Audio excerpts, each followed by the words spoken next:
তুফান, খুব ভয় পাইছি রে।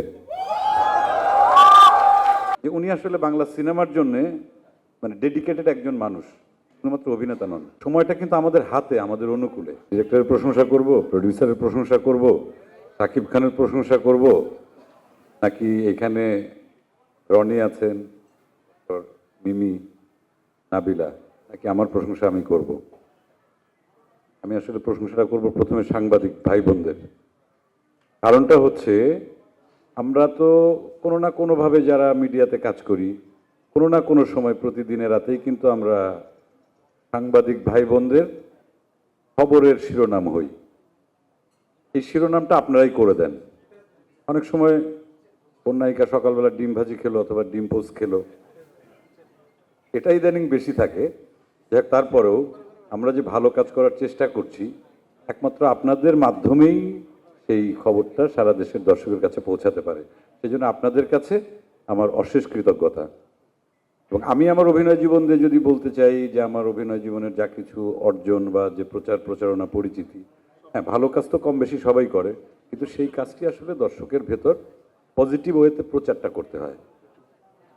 তুফান কোন লেভেলের সিনেমা বা আমাদের সিনেমাকে কত দূর এগিয়ে নিয়ে যাবে না যাবে, এটা কিন্তু আপনারা দেখলে আপনাদের লেখনির মাধ্যমে, আপনাদের নিউজের মাধ্যমেই কিন্তু সেটা দেশবাসীর কাছে পৌঁছাবে, আগ্রহ তৈরি করবে, তারা হলে এসে সিনেমাটা দেখবে। সেজন্য আপনাদের প্রতি সবচাইতে বেশি কৃতজ্ঞতা এবং সেই সঙ্গে দাবি, এবং নিশ্চয়ই ভালো কিছু করার চেষ্টা যারা করছেন এখানে, যারা এই শুধুমাত্র এই কয়েকজন মানুষ আমরা বলছি, এই মানুষগুলোর মূল উদ্দেশ্য ছিল কিন্তু একটাই।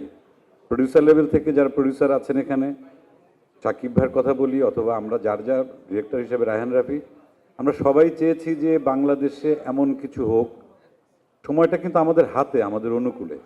আমাদের বাংলা সিনেমার মার্কেটটা কিন্তু অনেক বড় আন্তর্জাতিকভাবে। আমরা সেটাকে প্রপারলি আসলে ব্যবহার করতে পারছি না। আমরা যদি দুই বাংলার কথা চিন্তা করি, সারা পৃথিবীতে যত বাঙালি দর্শক আছে তাদের কথা চিন্তা করি, এখন চোখগুলো আমাদের আসলে দৃষ্টিভঙ্গিগুলো চেঞ্জ হয়ে গেছে। ইন্টারন্যাশনাল ফিল্ম আমরা দেখি, দেশি বিদেশি অনেক কিছু দেখি। তা সেই মাত্রায় হয়তো আমাদের বাজেট বা আমাদের ইনফ্রাস্ট্রাকচারটা ওইভাবে হয়তো তৈরি হয়নি, কিন্তু তৈরি তো আমাদেরকেই করতে হবে। এবং সেই তৈরি করার চেষ্টার জন্যই আমি কেন এই ছবিতে আমি ইনক্লুড হলাম। শাকিল ভাই, রনি এবং রাফি যখন আমাকে কল করলো যে আপনার সঙ্গে একটু কথা আছে, আসুন। আমি যখন দেখলাম শাকিব ভাইয়ের সঙ্গে আমার এর আগে যতবার দেখা হয়েছে, কোনো হয়তো অ্যাওয়ার্ড প্রোগ্রামে অথবা কোনো ব্যক্তিগত কোনো প্রোগ্রামে, সেখানে ওনার কথাবার্তা শোনার পর আমার মনে হয়েছে যে উনি আসলে বাংলা সিনেমার জন্যে মানে ডেডিকেটেড একজন মানুষ, শুধুমাত্র অভিনেতা নন। আমরা অনেকে ইন্ডাস্ট্রিতে কাজ করি, কিন্তু সেটা অনেকে করি শুধুমাত্র রুটি রুজির জন্যে, কেউ করি সিনেমার স্বার্থে, কেউ করি শিল্পের স্বার্থে। এই মানুষটার সঙ্গে আমার যতবার কথা হয়েছে আমার মনে হয়েছে যে তার যত জনপ্রিয়তা, সর্বোচ্চ জনপ্রিয়তা বাংলাদেশে আছে, এটাকে যদি ঠিকঠাক মতো কাজে লাগানো যায়, আমাদের সিনেমাকে চেঞ্জ করা সম্ভব, আন্তর্জাতিক মানে নেওয়া সম্ভব, এবং আমাদের আন্তর্জাতিক বাজারে আমাদের একটা বিস্তৃতি ঘটানো সম্ভব। সেই জায়গা থেকে যখন আমাকে এনারা তিনজন ডাকলেন, রাফি, তারপর শাকিল ভাই এবং রনি, তখন আমাকে যখন এই প্রস্তাবটা দেওয়া হলো, আমি আসলে অনেক আগে থেকেই চেষ্টা করছিলাম। এবং আমার আর শাকিব ভাইয়ের যত আড্ডা হয়েছে, খুব কম হয়েছে যদিও, কিন্তু সেই আড্ডার ভিতর কিন্তু মোটামুটি একটা জিনিসই সবসময় বের হয়ে আসছে যে আমাদের একসঙ্গে কাজ করা উচিত। এটা আমারও যেমন বিশ্বাস ছিল, এবং এটা একটা আমার জন্য কি বলবো, আমি বলবো যে একটা সুযোগই, যে দেখি আমরা যদি একসঙ্গে কাজ করে, যদি আমার কিছু দর্শক আছে, তার অনেক দর্শক আছে, বা আমরা একসঙ্গে কাজ করলে পরে যদি অধিকাংশ দর্শককে যদি আমরা সিনেমা হলে আনতে পারি, আমরা নেক্সট টাইমে অনেক বড় বড় বাজেট নিয়ে আমরা বড় বড় ছবি করতে পারবো। সেই সঙ্গে কলকাতার দর্শককে ইনক্লুড করা। মিমি ওইখানকার মানে মানে মোস্ট পপুলার একজন অ্যাক্টর, আমি যেটা বলবো তার জনপ্রিয়তা ওখানে তুঙ্গে।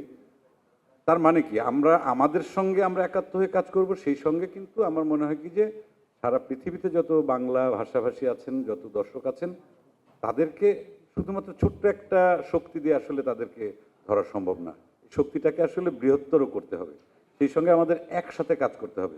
এবং এই ছবিতে আমি রাফিকে স্পেশাল একটা থ্যাঙ্কস জানাই। যে চরিত্রে যাকে প্রয়োজন, তার ব্যাকগ্রাউন্ড কি সেটা রাফি খুব ভালো করে জানে, কোন মানের অভিনেতা সেটা সে খুব ভালো করে জানে। তাদেরকে এই এক ক্যানভাসে রাফি তাদেরকে এনেছেন, এবং আপনারা যখন দেখবেন ছবিটা, এটা আপনাদের বলতে হবে। এবং আমি আপনাদের কাছে দাবি রাখি সাংবাদিক ভাই বোনদের কাছে যে সবসময় কিন্তু ছিল ভালো কাজের পেছনে পেছন দিয়ে টান দেওয়া, পিছিয়ে নিয়ে যাওয়া, কিন্তু আপনারা যদি ইন্ডাস্ট্রির কথা চিন্তা করেন, ইন্ডাস্ট্রির ভালো চিন্তা করেন, বাংলা সিনেমার ভালো চিন্তা করেন, এবং আমরা যারা এখানে আছি অথবা আমরা যারা চিন্তা করছি, আমরা বোধহয় একাত্ম হয়ে যদি কাজ করি সিনেমার ভালোর জন্যে, আমাদের সিনেমা, বাংলা সিনেমা আন্তর্জাতিক মানে পৌঁছাবে তো বটেই, সেই সঙ্গে আমরা বিশ্ব সিনেমার বাজার আমরা দখল করতে পারবো, কারণ আমাদের দর্শক প্রচুর। Fruto, fruto, aha, aha. Fruto, fruto, aha. প্রাণ ফ্রুটো, সময় অসময় ফ্রুটোময়।